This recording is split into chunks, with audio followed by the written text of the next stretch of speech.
Assalamualaikum warahmatullahi wabarakatuh. Jumpa lagi dengan Ibu Rosita ya. Pelajaran Bahasa Indonesia kali ini kita paket C kelas 11 ya.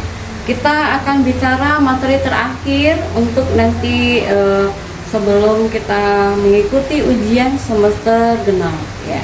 Ujian akhir semester genap ya. Materi yang nanti kita kupas itu atau kisi-kisi dalam ujian semester genap itu ada nanti resensi, ada karya ilmiah, ada tentang teks drama. Nah, kali ini kita bicara tentang drama. Nah, modul yang kita gunakan modul tema 10. Ayo, silakan kita lihat masing-masing modul, boleh kalian buka di rumah ataupun di mana ya. Nah, daftar isinya tentang cerita pendek, ini lebih cerita pendek, terus ada teks drama ya, lalu ini dia, ada membedah kehidupan sang tokoh. Nah, ada cerita pendek, ada teks drama, tapi soal yang kita masukkan dalam ujian nanti lebih ke teks dramanya, oke. Jadi teks cerpennya tidak termasuk. Yang akan kita ini pelajari adalah ini, kita kupas, nggak apa-apa, kita pelajari saja teks cerpennya ya. Nah, cerpen yang di sini tentang bendera, karya Siti Mukaromak ya. Kita baca sama-sama, bisa kelihatan, lebih kelihatan ya. Mbak, mau sekolah ya Mbak? Aku terkejut mendengar sapaan seorang bocah berpenampilan sangat lusuh berdiri di sampingku. Aku hanya tersenyum ringan menjawab sapaannya, tanpa merasa terusik oleh kehadiran bocah laki-laki seusia Reza, adik laki-lakiku yang masih duduk di bangku SMP itu. Aku pura-pura tak menghiraukan. Berulang kali aku longokkan wajahku ke arah barat, ke arah datangnya bus kota yang akan mengantarkan aku ke tujuanku, kampus. Dengan harap-harap cemas, kutengok arloji yang melingkar di pergelangan tanganku. 10 menit sudah aku berdiri di halte bus ini, tetapi bus yang kutunggu belum juga muncul. Aku pasti terlambat lagi hari ini, gumamku dalam hati. Mbak, benderanya bagus ya Mbak, warnanya sangat indah, komentar bocah lusuh itu sambil menunjuk ke ujung tiang bendera yang sejajar di sebelahku. Sekali lagi aku hanya tersenyum mendengar komentarnya yang polos. Dengan hiasi bendera-bendera itu, kota Solo tampak meriah ya Mbak. Dengan gaya bicaranya yang sok dewasa, bocah itu kembali berkomentar. Lama-lama aku heran juga dengan sikapnya yang tak sedikit pun jemu dengan sikapku yang dingin, tak sedikit pun memedulikannya. Oke. Nah, ini dia ilustrasi dari apa ya? Ini ilustrasi panjat pinang ya kan. Nah, ini cerpennya kita lanjut ya. Kapan ya Mbak, Bapak Calik yang punya bendera ini akan datang ke Solo? Dengan nada bicaranya yang sok tahu perpolitikan di Indonesia, dia berkomentar, kalau Bapak Calik datang ke sini, aku akan bersalaman dengannya dan pasti wartawan akan berebut memfoto. Sambil tersenyum-senyum tanpa dosa, bocah itu berusaha menarik-narik ujung bendera yang berkibar berjajar memenuhi pinggir jalan di samping halte bus yang telah dipenuhi calon penumpang. Mendengar komentarnya yang menyentuh hati begitu, akhirnya si bocah lusuh itu pun berhasil menarik perhatianku. Kuperhatikan sosok tubuhnya yang lusuh berdiri bersandar di tiang bendera, salah satu dari tiang-tiang bendera yang berjajar di samping tempatku berdiri.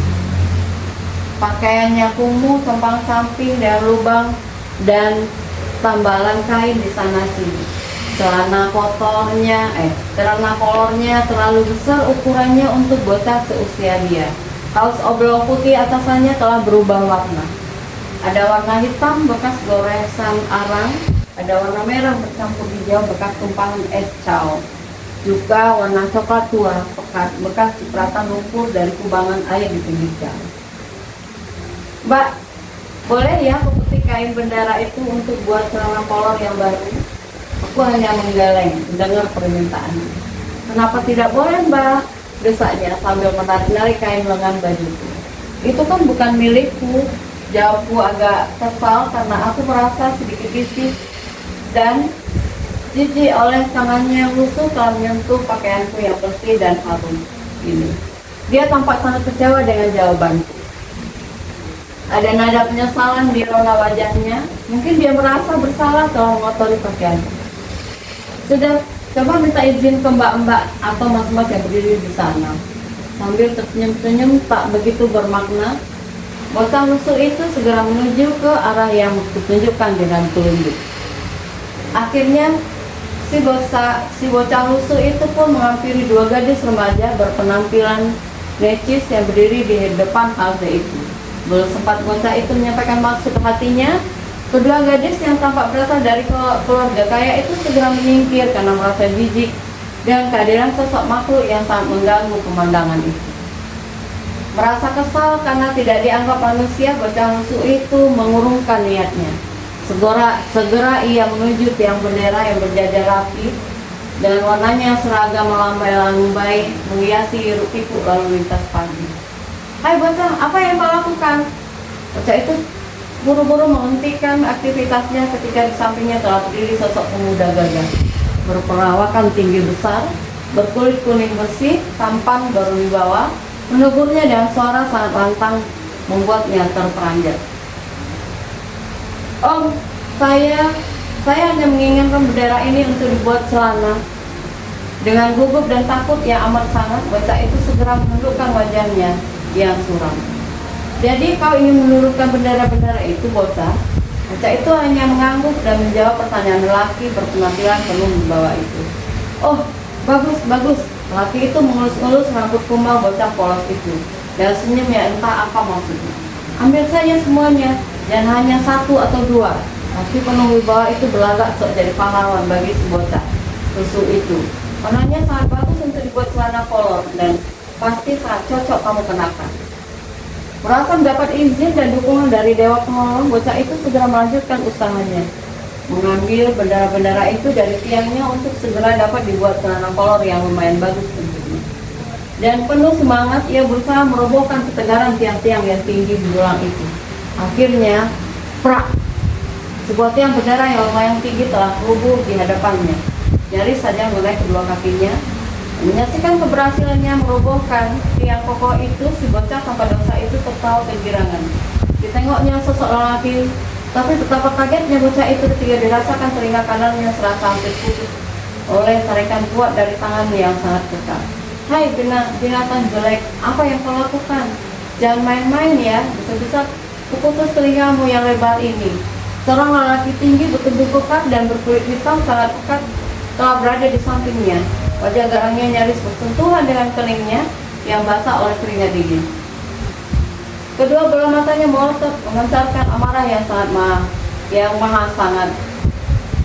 Bocah yang tak seberapa kuat tubuhnya dibandingkan tubuh kekar yang berdiri di sampingnya itu gemetar ketika bola matanya beradu pandang dengan sorot mata merah melotot seakan-akan mau meloncat keluar dari sarangnya itu. Dan segera bocah malang itu berusaha menyelamatkan jiwanya dari siksaan itu. Tariknya kedua tangannya dari tali bendera yang hampir berhasil dilepaskannya dari tiangnya yang telah rubuh tadi. Mbak, om, itu tidak boleh. Aku mengambil bendera bagus itu. Tiba-tiba bocah yang tak berdaya lagi itu jatuh tersungkur di hadapanku. Pegangnya erat-erat kedua kakiku seakan-akan memohon perlindungan padaku. Dengan susah payah, ku bantu bocah malang itu untuk berdiri, tapi alangkah terkejutnya hatiku ketika kusaksikan beberapa helai kain yang berwarna-warni jatuh berhamburan dari balik kaos oblongnya yang memungkus perutnya menggunting.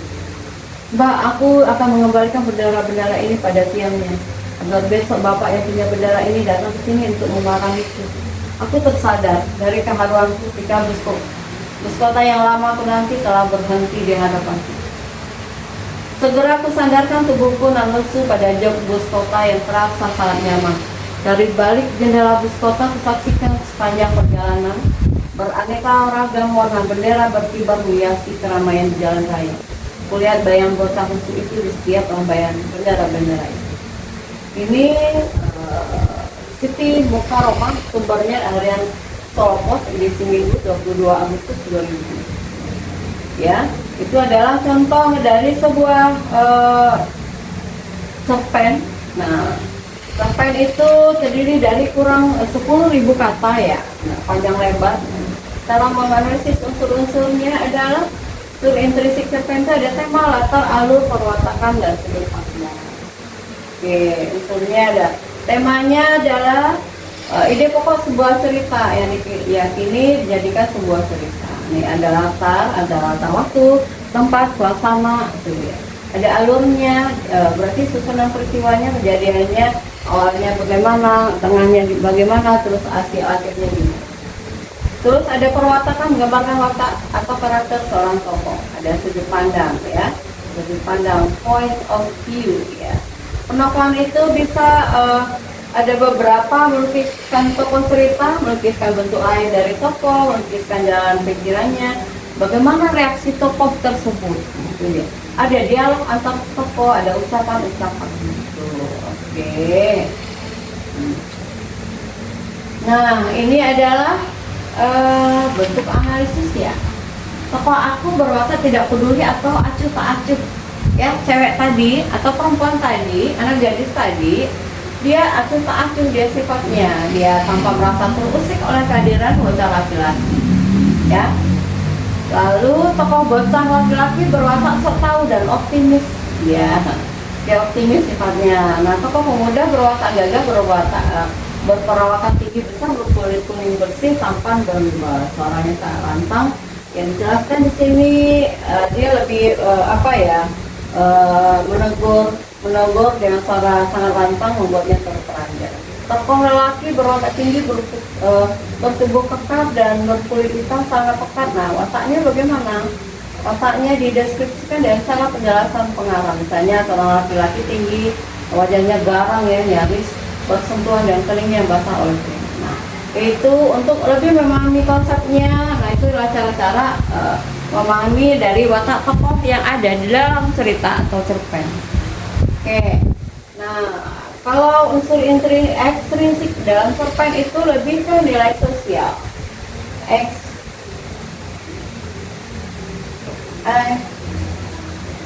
Ekstrinsik.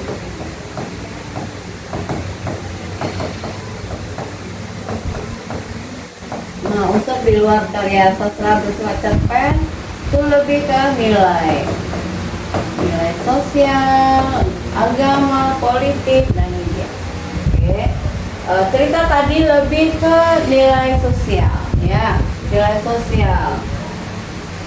Nah, kalau nilai agama berhubungan dengan ajaran agama tertentu. Kalau nilai sosial berarti terkait dengan rasa kebersamaan dan saling membantu ke sesamanya. Nyusun teks cerpen. Nah, ini bisa kita lebih ke lanjut di bagian teks agama. Oke, teks agama seri yang kedua ya. Ini dua, lebih ke drama.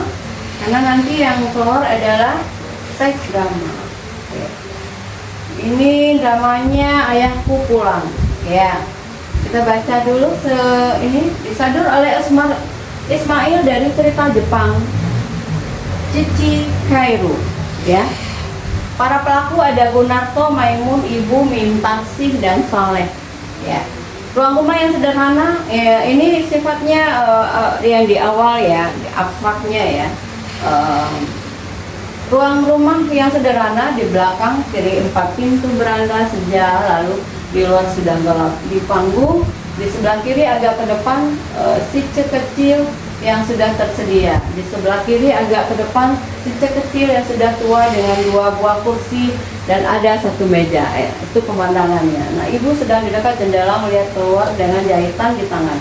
Dari jauh kedengaran tabur bersaut-sautan. Masuk Gunarto dari kiri dan berhenti. Nah, Gunarto memandang ibu. Dia pandang ibunya ya. Ibu melamun lagi. Suara agak menyesak. Ibu, tidak berpaling yang benar. Malam lebaran Narto dengarlah taruh itu bersaut-sautan, itu kata si ibu ya. Pada malam lebaran ini ia pergi dengan tidak meninggalkan kata. Jadi si ibu istilahnya lagi bersedih ya, lagi bersedih, agak kesal. Ayah, nah ibu, keesokan harinya hari lebaran sesudah sembahyang aku ampuni dosanya. Gunarto, kenapa ibu ingat juga waktu yang lampau itu? Mengingat orang yang tak pernah ingat pada kita lagi. Ibu memandang Gunarto, aku merasa dia masih ingat pada kita, Narto. Min kemana bu? Min Tarsih keluar sore tadi mengantarkan jahitannya. Min masih saja terima jahitan bu, bukan tak usah lagi ia bekerja bakti tulang sekarang. Nah, ibu menjawab, biarlah Narto, nanti kalau dia sudah bersuami, padanya itu tak akan sia-sia. Sebenarnya bu, tidak kukatakan penghasilan belum cukup untuk makan kita sekeluarga. Tapi bagaimana dengan lamaran orang itu bu? Minta sih tampaknya belum mau bersuami, tapi orang itu mendesak juga. Tapi apa salahnya bu, uangnya kan banyak. Ah, uang Narto. Mau bu, bukan maksudku menjual adikku sendiri. Aku sudah terlalu mata duitan. Mungkin dalam hidup yang penuh derita ini. Ibu, tertenang ya. Ayahmu yang beruang, punya tanah dan kekayaan waktu kami baru kawin, tapi kemudian seperti pohon ditiup angin kencang, buahnya pada gugur. Karena uang tak berarti, Narto. Aku tidak mau terkena dua kali. Aku tidak mau bersaksi bersampaikan orang yang karena ia banyak uang. Tidak, cukuplah aku sendiri saja. Biarlah ia hidup sederhana, bersaksi bersampaikan orang yang berbudi tinggi. Meski itu harapan seorang ibu. Gunarto mencoba ketawa. Tapi kalau kedua-duanya sekaligus bu, ada harta, ada budi, gimana kan dicari Narto? Mintaksi adalah gadis yang cantik, tapi pada saat ini kita tak ada uang di rumah. Sedikit hari lagi uang simpanan penghabisan habis. Semua ini adalah karena ayah. Mintaksi mesti pula menderita. Dari mulai kecil ia sudah mulai merasakan pahit getir penghidupan. Tapi kita mesti dapat mengatasi segala kesukaran ini bu. Mesti bisa juga merasakan senang sedikitnya. Itu kewajibanku. Aku mesti lebih keras berusaha. Ah, jika aku ada uang, barang 500 saja. Buat perkawinan Mintaksi 100 sudah cukup Narto. Dan sesudah itu datang giliranmu. Gunarto jawab lagi, aku kawin bu, belum bisa aku memikirkan kesenangan diriku sendiri sebelum saudara-saudaraku senang. Dan ibu dapat mengucap bahagia yang sebenarnya dari jari payahku. Tapi aku akan merasa bahagia jika engkau bahagia Narto, karena nasibku bersuami tidak baik benar. Bahagia itu akan turun pada anaknya. Malam lebaran dia pergi itu, waktu itu tahu aku apa yang mesti kukerjakan. Tapi Gunarto jawab lagi, Maimun lambat benar pulangnya hari ini bu. Dia mengalihkan pembicaraan. Barangkali banyak yang mesti dibereskan. Katanya mungkin bulan depan dia naik gaji. Betul itu bu, Maimun memang pintar, otaknya encer. Tapi uang kita tidak ada, tidak dapat mengongkosi sekolahnya lebih lanjut. Sayang, sekarang dia terpaksa kerja di kantor saja. Tapi jika dia bekerja keras dan dia cukup kemauan, tentu dia akan jadi orang yang berharga juga bagi masyarakat.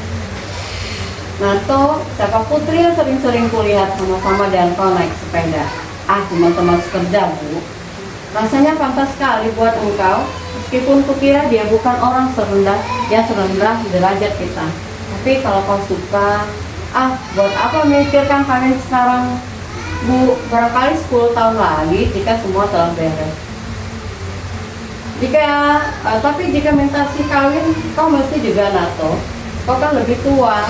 Waktu ayahmu pergi malam lebaran itu, kupeluk anak-anakku, hilang akalku. Apa gunanya mengulang-ulang kaji lama bu? Maimun lama menunggu aku. Nah, ini Maimunnya ya. Aku juga baru kembali. Enggak terlambat hari ini Maimun. Overwelek bu, tapi biarlah buat perkawinan meditasi. Mana dia Bu, mengantar barang jahitan, tapi sudah sedia, makanlah dahulu, nanti saja mandi. Nato, ada kabar aneh, tadi pagi aku berjumpa dengan Pak Tirto, katanya dia bertemu dengan seorang tua, katanya agak serupa dengan ayah. Begitu, waktu Pak Tirto sedang belanja, bla bla bla bla, ini panjang sekali, ini ya dramanya ya. Terus ini kita baca yang bagian akhir saja. Nah ini ibu lupakanlah segala apa yang telah lalu itu. Nah, mengenang terus, ibu ini mengenang terus ya. Waktu masih kami masih sama-sama muda, kami saling berkasih-kasihan. Banyak kenang-kenangan indah di masa itu yang tak bisa aku lupakan. Mungkinkah ia kembali juga? Karena jika manusia itu tua, hatinya mungkin lunak juga. Pulau Nuhun, apa di sini rumahnya Nyonya Saleh? Kaget, bangkit dari kursi, astagfirullah, ayahmu pulang. Nah tuh, nah terharu Salehnya, Tina, Saleh, engkau Saleh, tapi engkau berubah Saleh. Ayah tersenyum lemah, ya aku berubah Tina, 20 tahun perceraian merubah muka, tapi kalau engkau ada sehat saja. Gembira aku, anak-anak bagaimana? Tentu ia sudah besar sekarang. Nah, itu adalah sebuah kisah ya. Sebuah kisah seorang ayah meninggalkan istri sama anak-anaknya pergi jauh tanpa kabar dan berita. Itu dia. Mengidentifikasi unsur-unsurnya. Ini dia identifikasinya. Oke, memerankan tokoh-tokohnya, ada gerak, ada tata busana, ada tata panggung. Oke, tuh sekilas tentang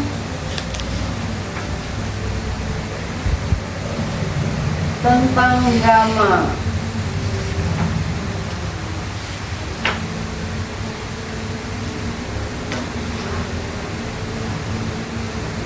Kalau unsur intrinsik dari drama,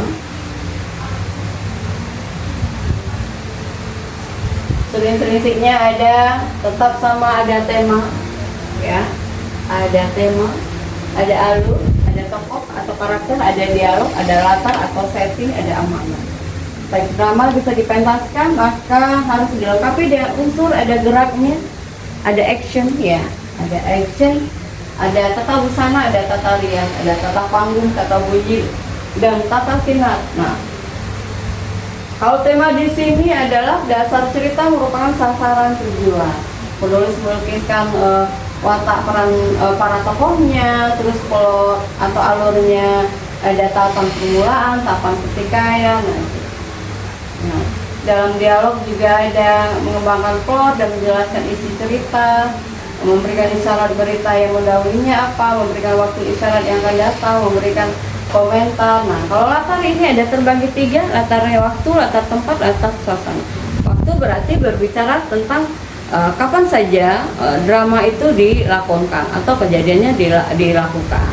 Terus kalau latar tempat berarti tempatnya di mana saja atau lokasi-lokasinya yang digunakan di dalam teks drama itu di mana saja.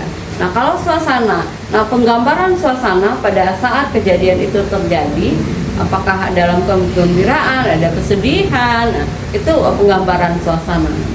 Itu adalah latar. Nah, kalau bagian gerak atau action dalam drama merupakan ekspresinya, ekspresi dari lakon tersebut atau dari para tokohnya tersebut. Oke, ada gerak mimik, gerak raut muka ya, gerak pantomimi gitu ya, anggota tubuh yang lain ya bergerak.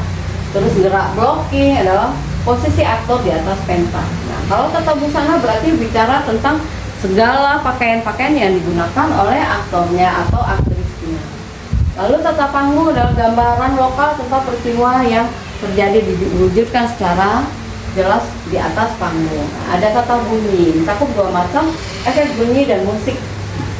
Ada tata lampu berfungsi untuk mengatur ya, menyinari atau memberikan cahaya saat drama dilakonkan. Kalau unsur-unsur ekstrinsiknya itu lebih ke kemana? Berhubungan dengan nilai-nilai. Misalnya ada nilai moral, sosial, agama dan lain sebagainya. hampir sama dengan teks cerpen tadi.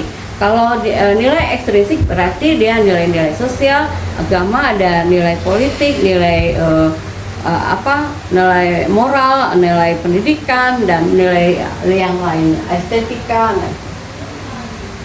Oke, itu dia pembicaraan tentang teks drama. Mungkin kita akan membahas sedikit tentang contoh-contoh soal yang bisa jadi nanti keluar di ujian semester akhir ya, semester genap ini. Oke, soal nanti di soal UAS akhir semester genap itu bentuk soalnya adalah pilihan ganda, ada 15 soal, terus esainya ada 5 ya. Satu contoh soalnya nih ya.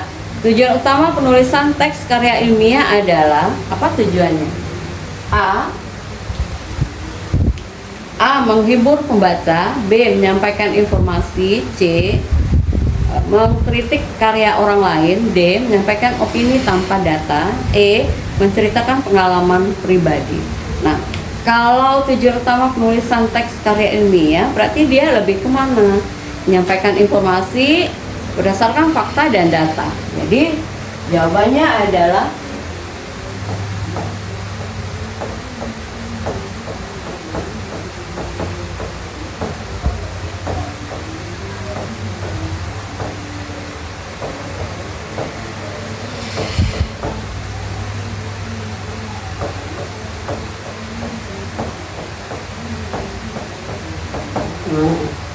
jawaban pertama adalah B. Oke, yang kedua, struktur yang tepat dalam teks karya ilmiah adalah A. Orientasi, komplikasi, resolusi. B. Abstrak, ada pendahuluan, pembahasan, penutup. Lalu ada pembuka, isi, dan penutup. D. Pernyataan umum dan deskripsi. E. Orientasi dan reorientasi. Nah, kalau struktur yang tepat dalam karya ilmiah berarti apa? Ada abstraknya, ada pendahuluannya, ada pembahasan dan penutup. Berarti jawabannya lebih ke D.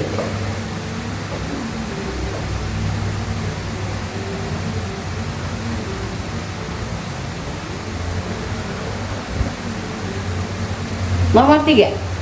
Bagian pendahuluan dalam karya ilmiah berisi A. Daftar pustaka. B. Hasil penelitian. C. Latar belakang masalah. Ingat, bagian pendahuluan karya ilmiah itu berisi apa saja? Kalau yang D kesimpulan, E lampiran. Berarti isinya apa? Latar belakang masalah. Jawabannya adalah C. 4. Ciri bahasa dalam karya ilmiah adalah santai dan bebas. Terus menggunakan bahasa gaul, objektif dan baku, penuh majas, terus emotif. Nah, lebih kemana ciri bahasa dalam karya ilmiah? Pasti lebih ke bahasanya tuh bahasa baku. Namanya saja karya ilmiah, ya. Menggunakan bahasa baku, bahasa baik dan benar, ya. Santun gitu ya. Berarti lebih ke objektif. Kita ambil datanya objektif, bukan subjektif. Kalau subjektif itu adalah memihak ke sesuatu atau memihak ke orang lain. Jadi dia lebih ke objektif dan baku. Jadi jawabannya adalah C. Nomor 5, berikut yang termasuk unsur intrinsik drama adalah, ingat, intrinsik drama, kalau ekstrinsik berarti dia bagian nilai-nilai, nilai sosial, agama, budaya, apalagi nilai moral ya, nilai pendidikan gitu. Terus kalau yang diminta adalah berikut yang termasuk unsur intrinsik drama. A. Tema, tokoh, alur. Lebih kemana? B. Daftar pustaka. C. Indeks. D. Abstrak.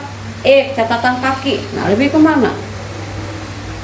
Kalau dia bicara intrinsik berarti ada alur, ada alur, ada tema, ada tokoh ya. Jadi jawabannya A. Yang 6, dialog dalam drama berfungsi untuk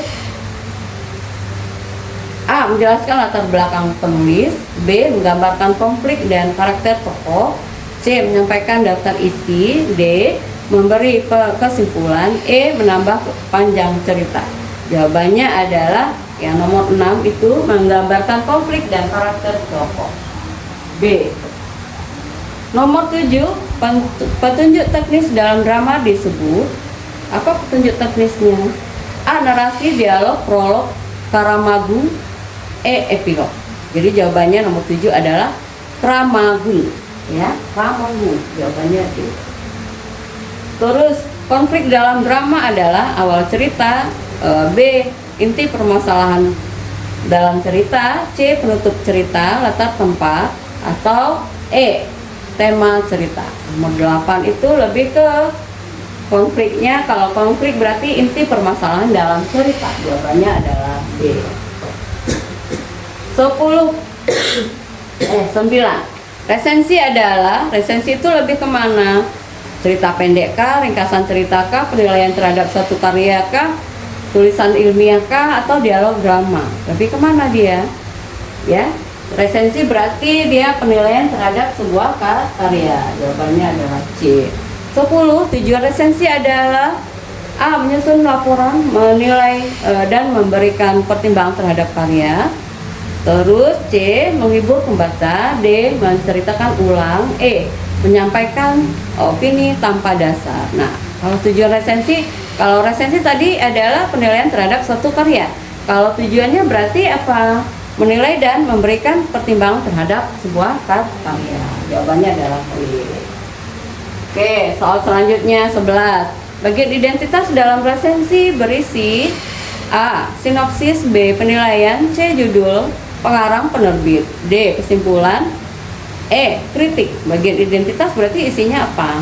Ada judul, pengarang, dan penerbit. Jawabannya adalah C. Identitas berarti di awal ya.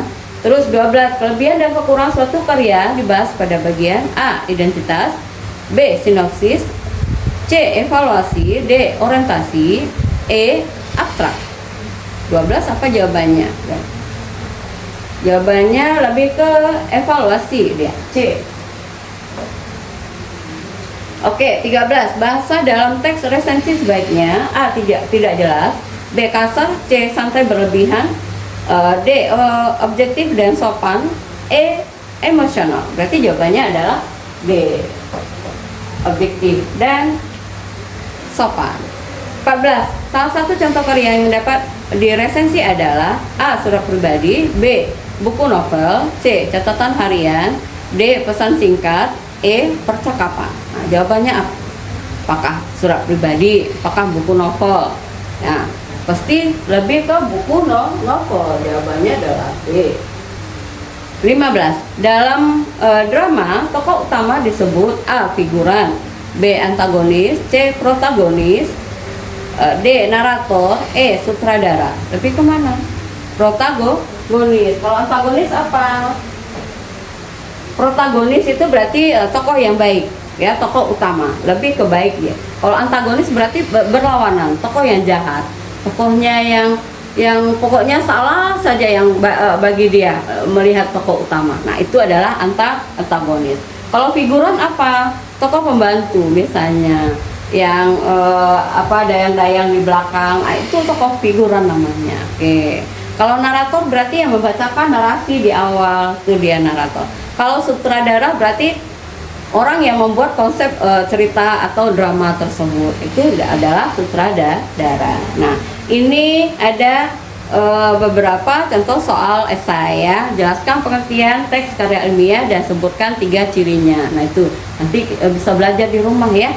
Terus sebutkan dan jelaskan struktur teks drama. Nah, sebutkan berarti dan jelaskan berarti sebutkan dulu strukturnya apa, A 1, 2, 3 berapa itu. Terus jelaskan pengertiannya apa urainya. Nah, itu dia maksudnya ya. 3, apa yang dimaksud dengan resensi dan apa tujuannya. Nah, cari penjelasan dari resensi itu apa, pengertiannya apa, lalu tujuan dari resensi itu apa. Nah, kasih penjelasan. Terus jelaskan perbedaan antara teks drama dan karya ilmiah. Jadi kalian membedakan teks drama itu artinya apa, kalau teks karya ilmiah itu apa. Nah, pasti ada perbedaan jauh sekali. Terus terakhir, sebutkan langkah-langkah menyusun teks resensi. Nah, langkah-langkah menyusun teks resensi itu apa? Sebutkan 1, 2, 3, 4, 5 dan seterusnya. Oke, itu adalah bentuk dari contoh-contoh soal yang kita bahas hari ini. Semoga nanti di ujian akhir semester genap itu akan keluar. Jadi kalian harus belajar ya, belajar lagi tentang materi dari awal. Tadi kita tentang apa saja, tentang ada teks drama, ada resensi, ada apa lagi. Yang pertama tadi ada apa gitu ya, tadi ibu sudah jelaskan. Semoga kalian dapat memahaminya materi kali ini yang kita bicarakan. Terus kita sudah bahas soal-soal di ujian nanti ada 15 soal pilihan ganda, yang esainya ada 5 soal. Nah, total poinnya nanti ada 100 poin. Jadi semoga nilai kalian tinggi semua, dapat menjawab dengan benar dan baik ya. Sampai jumpa lagi di pertemuan selanjutnya. Selamat pagi. Assalamualaikum warahmatullahi wabarakatuh.